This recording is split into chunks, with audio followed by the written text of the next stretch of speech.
Welcome, everyone, to People on Dating. I'm your host, Will Morales. And for those of you who are tuning in for the first time, this podcast is about the ups and downs of dating and how to navigate through it. Today, my guest is Shelley. I pronounced your last name right? Yep. All right, great. Good. Aaron is an engineer with an MBA. His work with many small businesses and startups create his unique system perspective across marketing, operations, customer support, sales, and product development. For his extensive work within an academic and business world, he has come to understand and deeply appreciate how related our family dynamics are to them. Aaron, thank you so much for being People on Dating. How are you, sir? I'm doing great, William. Thanks for having me on. No, it's my pleasure. So tell us, Aaron, what was your journey like to get here today? You know, you have an MBA in engineering. Now you wrote this book that which we'll definitely touch base upon. You know, I guess you could say coexisting women and men in business and in relationship. What was that journey like for you?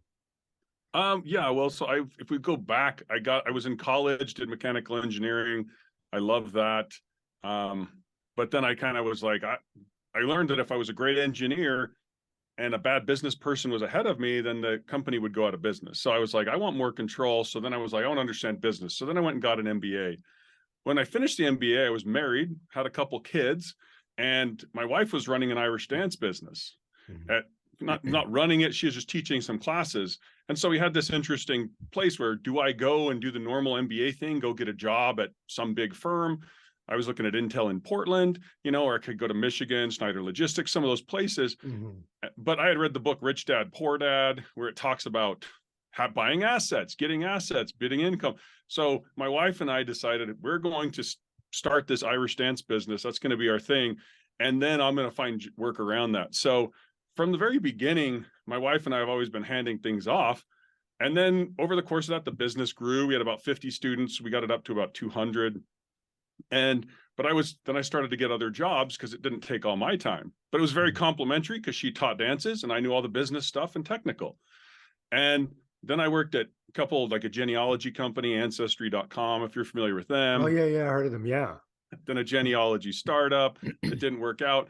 And then I kind of had this opportunity because we had taken care of our debt that I could kind of say, like, well, what do I want to do? And there was this opportunity to research family and entrepreneurship. So this guy at a university was saying, why are there different levels of entrepreneurship in different groups? And so his theory was, well, it's the family underneath that supports it, right? Because if you want to start a family and you have a big family, lots of people, lots of connections, it can work out well. So I started to research that, did a lot of interviews, started to look at some census data stuff. Also, I was just a consulting job, also while I was kind of running an Amazon fulfillment business, doing a lot of their stuff with a friend of mine. And so I was kind of in this interesting space realizing this. And then my mom sent me this article about this friend of mine who was a friend from high school I hadn't seen in 15, 20 years. And he was going to prison for attempted rape and murder, or rape and attempted murder. So I was like, wait a sec. I went to the same school, same church, same, high school, everything about our same Boy Scouts, everything was so similar. We were like next to us, next to each other on the path of life. And then all of a sudden he's in prison for life. His life is over. And so I started to get like obsessed with, well, why did this happen? And how can I protect my own kids? I have 4 kids. And so I was like, what's going on? So in the course of that, I was helping this guy write a book, and I was like, hey, here's a better model for that, for how to write your book. And he said, I wrote about 50 pages and how to model and the description. And he goes, yeah, that seems like your book. You write that. So he wrote his, which was great. And then I ended up actually, a friend of mine called me up and said, hey, can you help? Can you be a development manager in a company? I did that kind of. So I got sidetracked, worked in that company. We grew up from about 20 people. And 3.5 years, it was about 175. And we kind of took some private equity money, 54 million. Right. And then I had the opportunity to step back from that. And I was like, well, now I'm going to finish the book, because a lot of the stuff in that business, as you grow it, you start to realize you need a culture, you need structure. All these things are changing, and they all related back to the book. So I was able to I was working on those ideas, and there would be some of the women that I was mentoring. I was a VP of marketing at one point. And these women would have questions. Well, I'm having trouble in my dating life, and here's why. And I'd be like, well, let's just think through it. And I just used the model, and they went, oh, Wow. okay. Like, I see what's happening.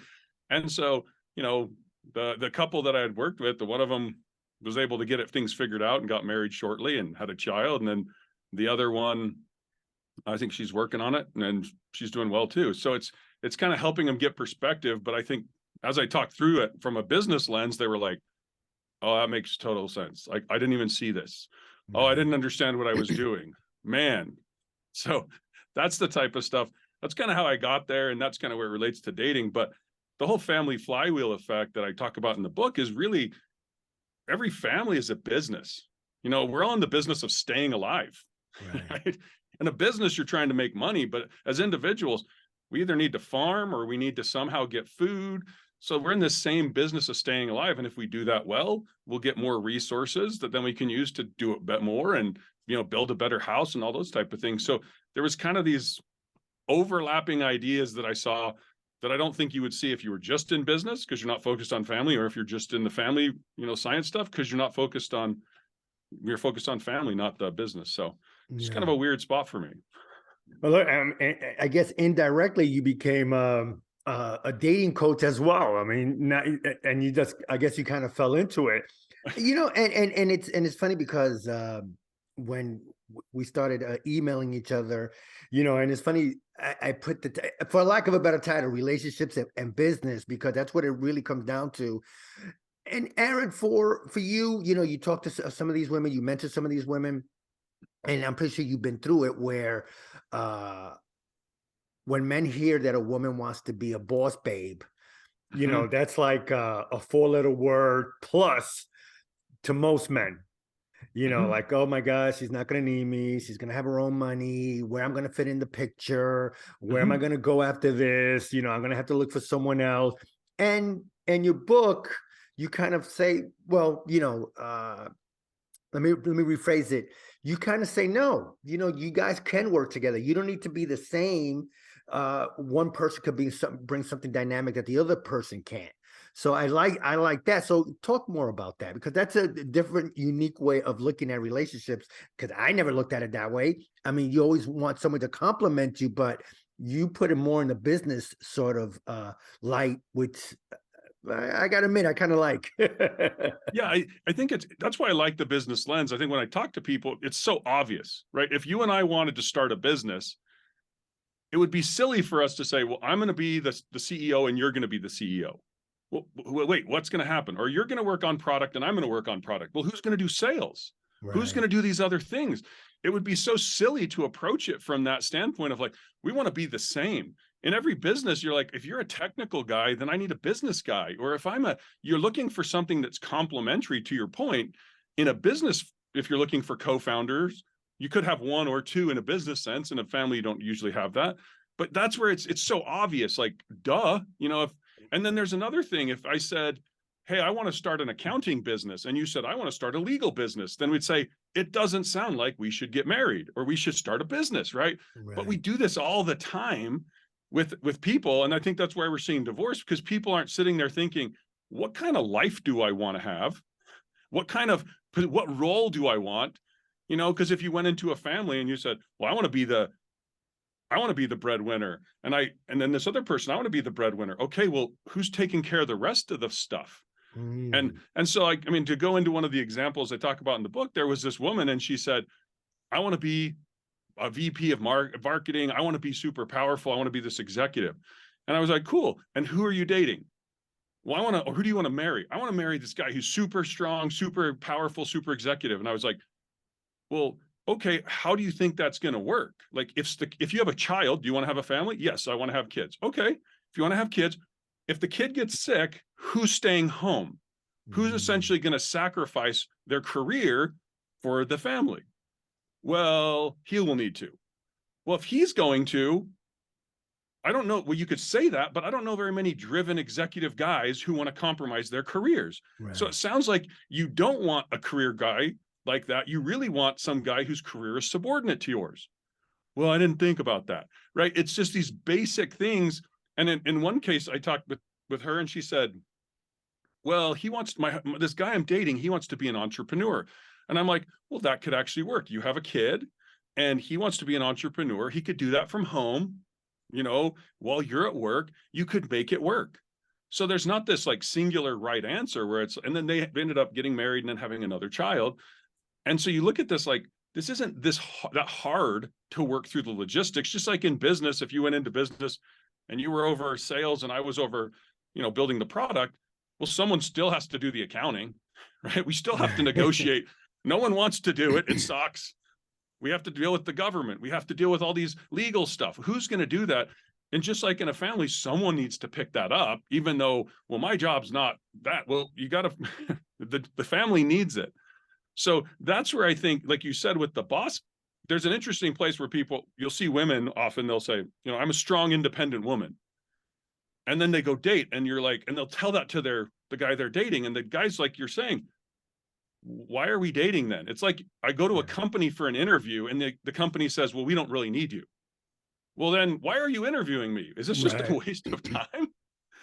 And so I've seen a lot. And I had one woman who's like, I'm a strong, independent woman. She was very successfully financial. She had 2 kids from a previous marriage, but she lived with her parents. And she's like, I'm a strong, independent woman. And I'm like, how are you a strong, independent woman when you live with your parents? You need their support to take care of your kids, to deal with these other issues. You're relying on your parents yourself.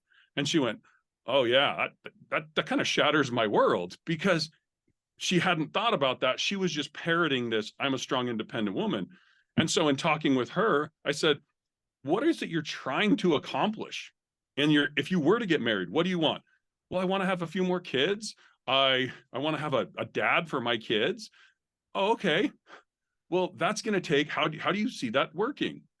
Because if you say I'm independent and I'm strong, most guys, to your point, are thinking, I don't understand where I fit in this. Yeah. And I think most guys, there's actually some research in how men develop relationships. They usually do it with solving problems, right? Right. So if guys are sitting there with a girl like, oh, you have no problems for me to solve, they're not going to bond to that girl either.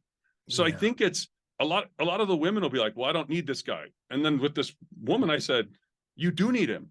You need him for kids. You need him to be a father. Here's all the things you need.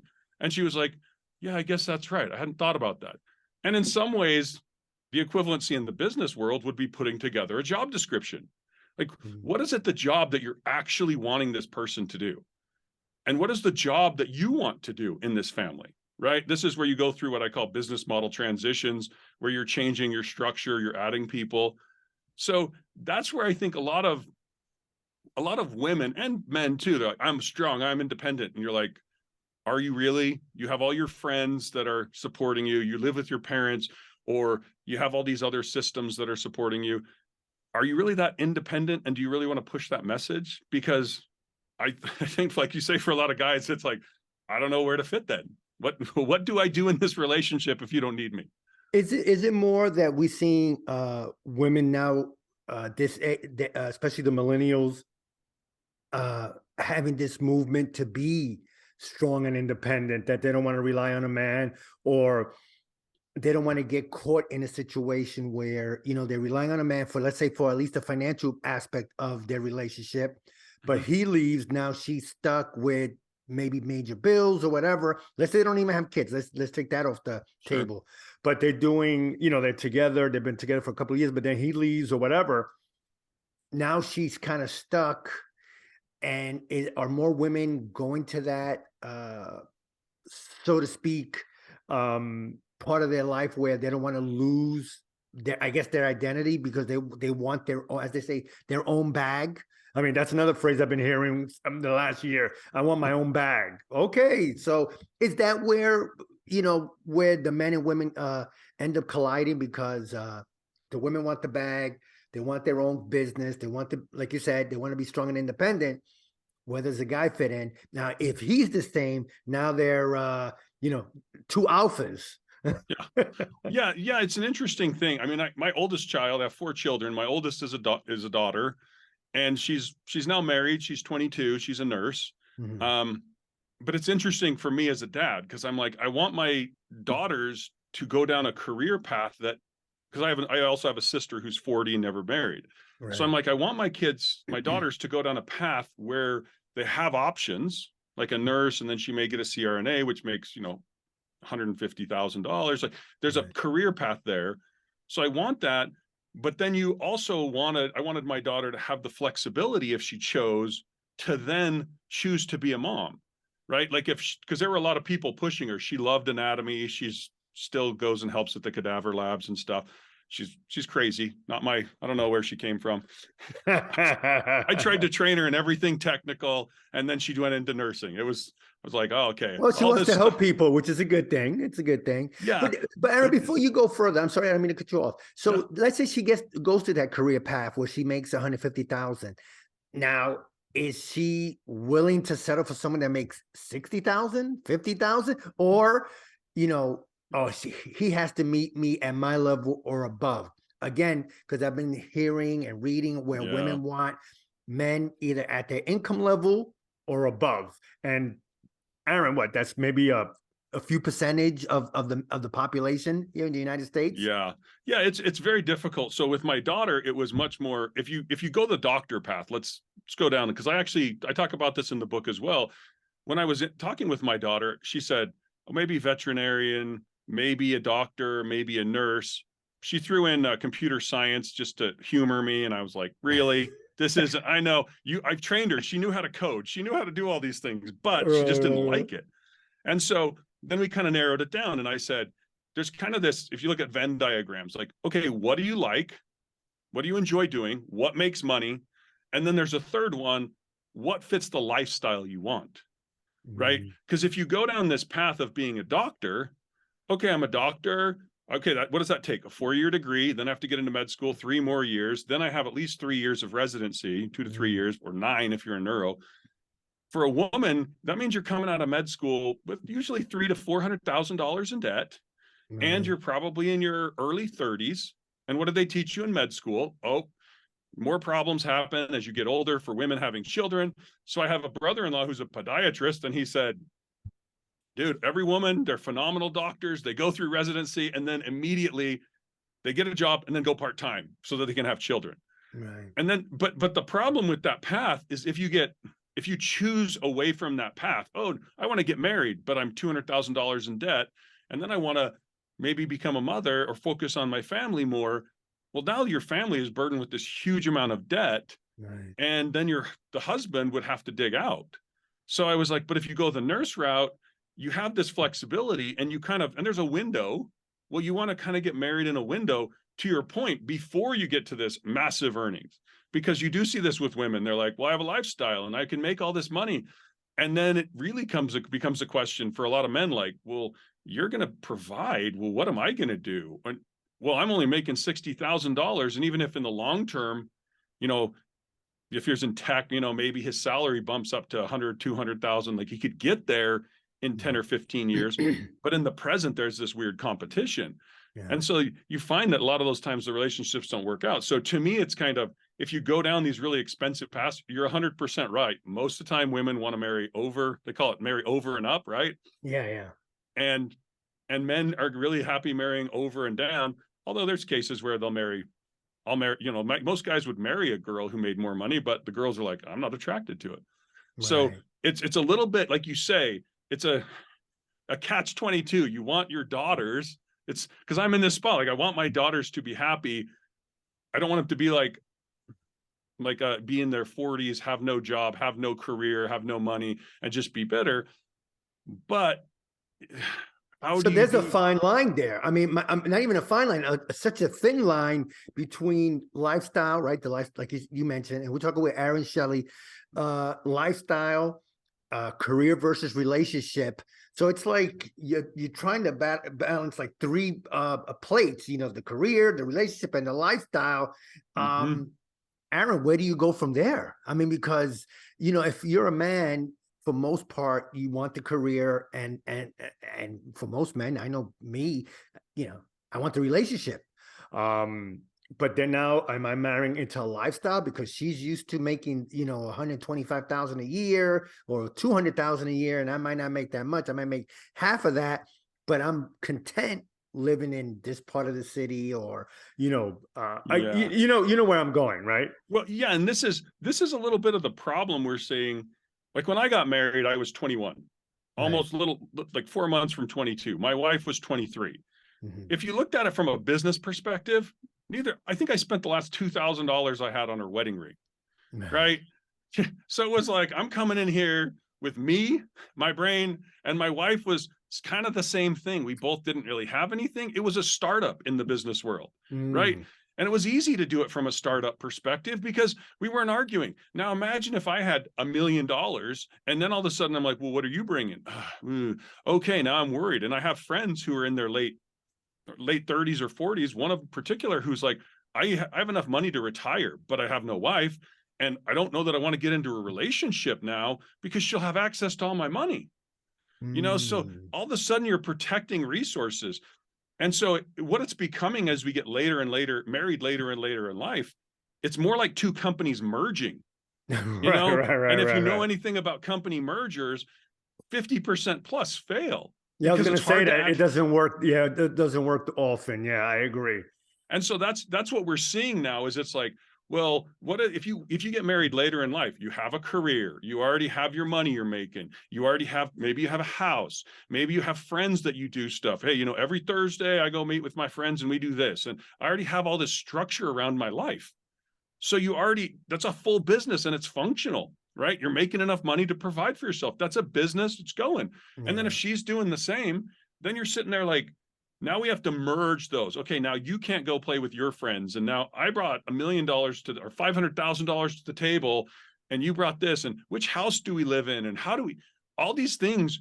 When I got married, it was like, okay, we're living in an apartment. I think it was $700 a month in rent. It was a Yeah. basement apartment with spiders and all sorts of crap. But then over time, because my wife, because we were doing the Irish business and these other things, we got we did everything together. So all the assets, all the resources, our children that we had together, right? When you're a single parent, you bring kind of these extra resources and you're like, well, wait, this is kind of an extra drag cost that we have to deal with in terms of time and in terms of these other things. So it's harder when you get married later because you're kind of bringing these other things to the table and the other person's like, well, I don't want to share this my money, or or you're going to have to deal with my kids. So it's this weird dynamic of, if you start earlier, I think it's a little bit easier in some ways because you're building everything together. You don't have this like, well, all these extra things that are pulling you apart. It's funny. I was gonna, and you must have read my mind, because I was gonna say, okay, it's great that you do it earlier, but again, if you start your career early, you're going to college and all that, you're in your early 20s, and all of a sudden you're 35, all of a sudden 12, 15 years pass, you'd be like, holy shit, I'm 35 now. For a man, that's okay. We start building up around that time. We got to go through our ups and downs and our pains. A woman might start earlier, but now what? You're both 35. You know, she doesn't definitely is not going to give up her money because she earned it. She worked for it. He's getting to that stage now. He's on a trajectory up. I mean, can that be avoided? And I'm pretty sure I don't know your answer, but I'm for me, looking on the outside, I think it's almost impossible to avoid that because people want to wait later now to get married. Again, of research that I'm seeing, other Yeah, podcasts. Yeah, go ahead. I've definitely see that. And that's kind of the weird thing, is that people in waiting, in some ways, especially, I mean, it's kind of interesting for men. They talk about if men wait, they usually get more money, they get more power, they get more status, they become more attractive to more women. So it's kind of Right. like their dating pool expands. But for women, One thing, I'm sorry, I didn't mean to cut you off. In your studies and all that, for most men, right, they don't care what a woman does for a living, for most part, right? I mean, when I worked at a hospital, I was attracted to a woman that worked in housekeeping. And mhm. I couldn't care less what she made. So I just wanted to get that out. Sorry, I didn't mean to interrupt your flow. Yeah, exactly. That's where men, as they get more money, their dating pool tends to expand. Now Yeah. I can marry, in your case, the person in housekeeping, all the way up to someone who makes the same amount. Those people are kind of in my dating pool, right? So it's this sad biological reality as women delay it. If a woman's making $50,000 a year it's easier for her to find guys than if she's making 250 and she's Right, because 35, because her pool is narrowing it down a little bit her because pool as she yeah, goes on is shrinking because she's more successful and she's older. Most right, women want to marry a guy who's older as well. So you yeah, start to look at the good guys tend to get married off to women. So the pool shrinks as women become more successful, but the pool grows as men become more successful. So it's kind of this, you know, my advice and what I told my daughter was kind of like, you're in this prime, you've finished your nursing degree or you're on the way to doing that. Now is the time to focus on getting married, because to your point, if she would have gone through the CRNA, now she's making 150,000. Her dating pool is smaller. She's older. And so, but I have seen it. There are, it's not impossible. Yeah, but here's kind of the thing that going back to the business thing. Imagine that you went to interview for a business and you said, "Hey, what's your business about?" And they're like, "I don't know. We just try to make money. That's what we do."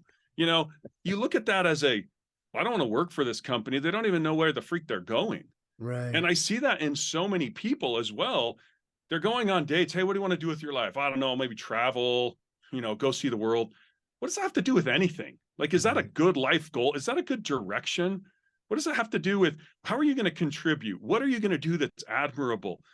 What are, if you're coming in with a vision when you're dating, here's what I want my life to be.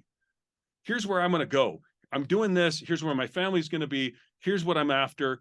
Then I think the men or women, it's much easier to be like, "Oh, frig, I want to go work for that company." Look, Right. they have this compelling mission. I'm going to marry this guy because he's on a mission. He knows where he's going. Instead of, "Well, I don't know, I'm just trying to get married. I'm working on this. Maybe I'll be this." Like, so there's a point No where I think, direction. Yeah. yeah. And another point that's interesting, I've heard that, I can't remember the source exactly, but they were saying men through their 20s are spending somewhere between $20,000 and $30,000 a year on dating and status and all this stuff.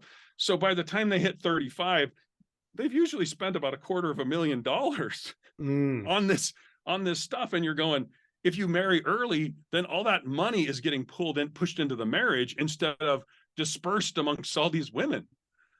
So, or men in the case. So I don't know, women spend a lot of time on their makeup and on looking good and all those type of things. So you really have this balance, I think, where are you spending your resources? right. And you don't want to choose if you were a lower status guy, you might want to say, "I'm going to wait a little bit.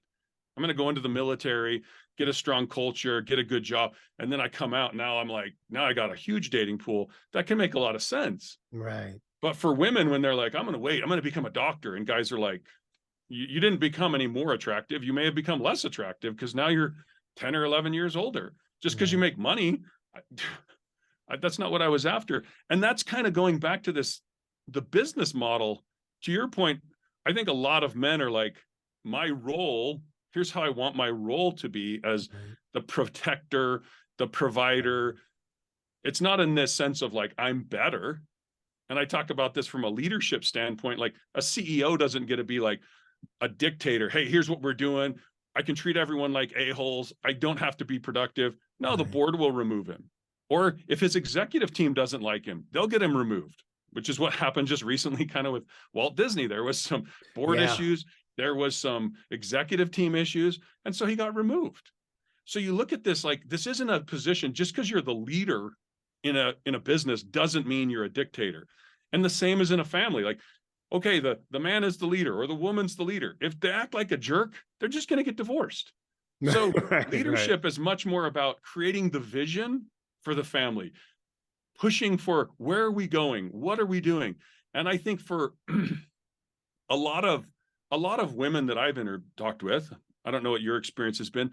They're much less interested in what I want to live in Cape Cod. I want to have this great life. I want to do these type of things.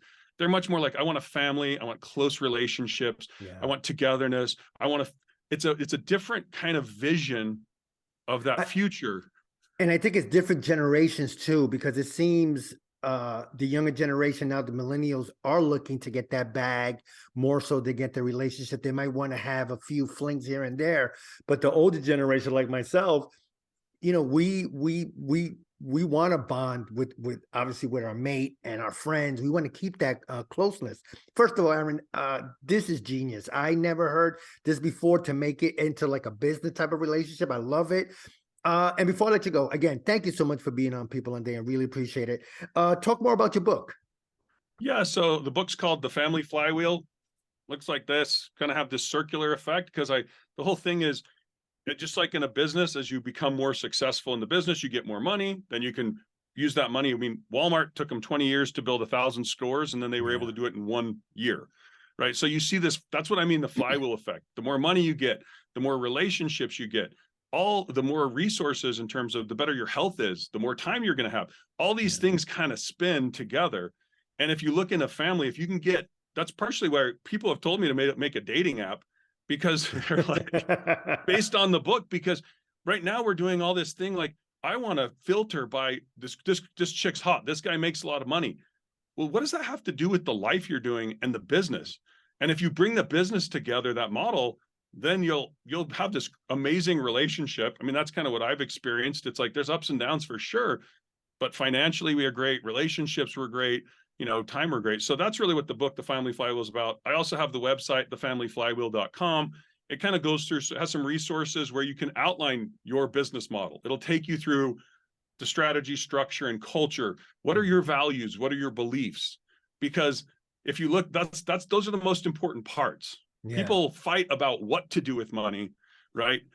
They don't fight and why we should do that. Should we go on a cruise, or should we do this? Should we invest in this real estate?